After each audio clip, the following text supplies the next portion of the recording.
So when you're finished your weaving, it's time to tie in the ends, cut everything off of the loom, and finish everything up. So we're going to start by flipping the loom over, and we're going to cut through all of these threads.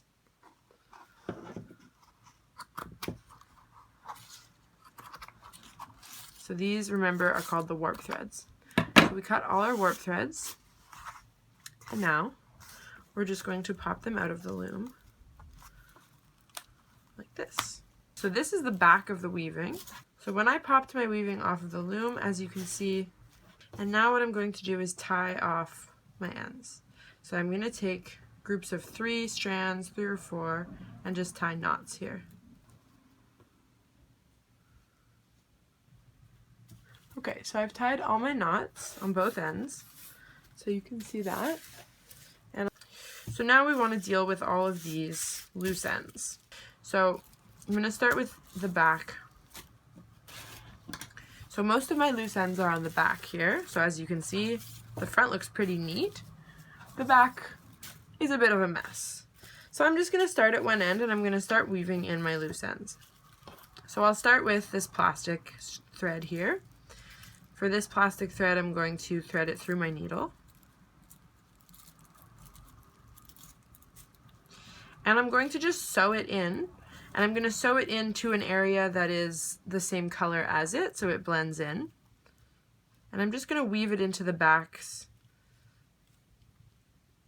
So as you can see, I'm just weaving it in, following a strand that's already in there so that it doesn't stick out on the front.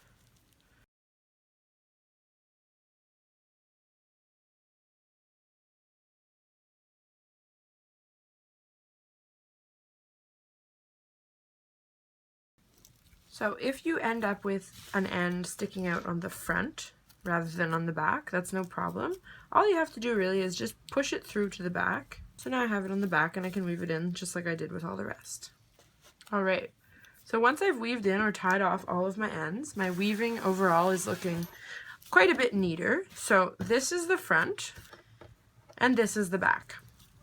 You can choose how to weave in your ends. It's a bit of an artistic choice with a weaving like this because this is going to be a weaving that hangs on the wall. Different things, you can make different artistic choices with the back of your weaving, whether it's to leave some of the ends hanging, to do knots like this, whatever it is that you choose. And you could choose to display the back as well.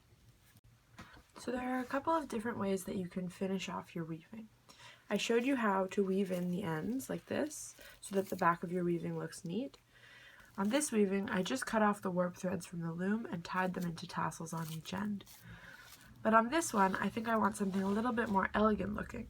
I'm going to have tassels hanging down from the bottom like this, but on the top, I don't want the ends to show, I just want to hang the tapestry from this dowel. So what we're looking at here is actually the back of the weaving. This is the front.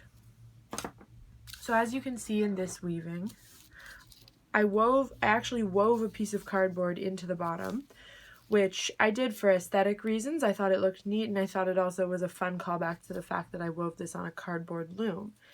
But it also gave me a nice solid edge to tie my ends off on. So what I did at this end, after I cut my warp threads, was I just divided them into groups of 3 or 4 strands and I tied knots, and then I cut the bottoms to be relatively straight across. On the other end, what I did is I tied the strands in 2s. So every 2 warp threads, I tied a knot. When I had them all along tied in knots, I wove this dowel, which is actually a chopstick, through the top there. Then I wanted to tuck these extra strands away so that they're not seen and I can just hang it from this dowel. To tuck them away, what I am doing, as you can see them here, is I'm threading the warp thread end through my tapestry needle, so these 2 strands here, through my needle like this, and then I'm going to weave them in to the tapestry downwards, like that.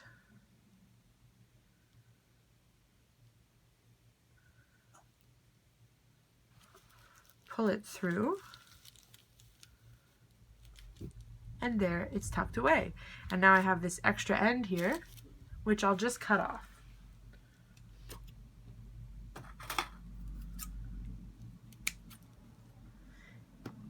And I'm going to go along and do that for the rest of my ends, which are sticking out, and then I'll show you how I'm going to hang it from the dowel.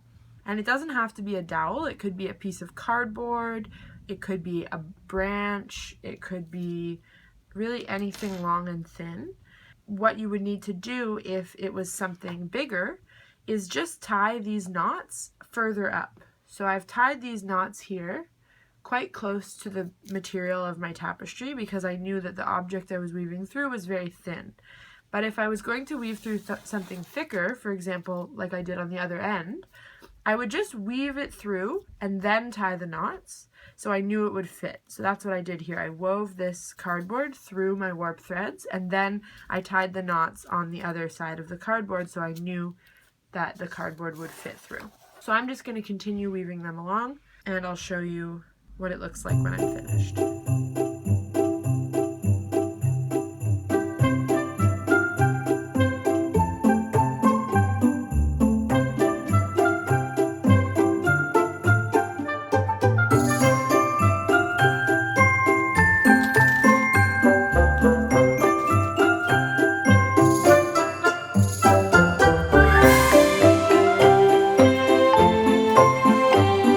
So with all my ends woven in, the front of my tapestry now looks like this at the top. So you can't even see those extra ends at all. And on the bottom I have them hanging down like I had planned.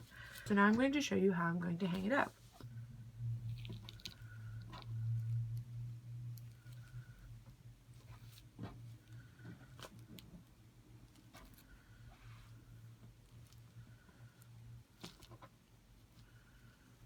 So I just wrapped my string around these two ends, and I'm going to bring my string together at the top and tie a knot.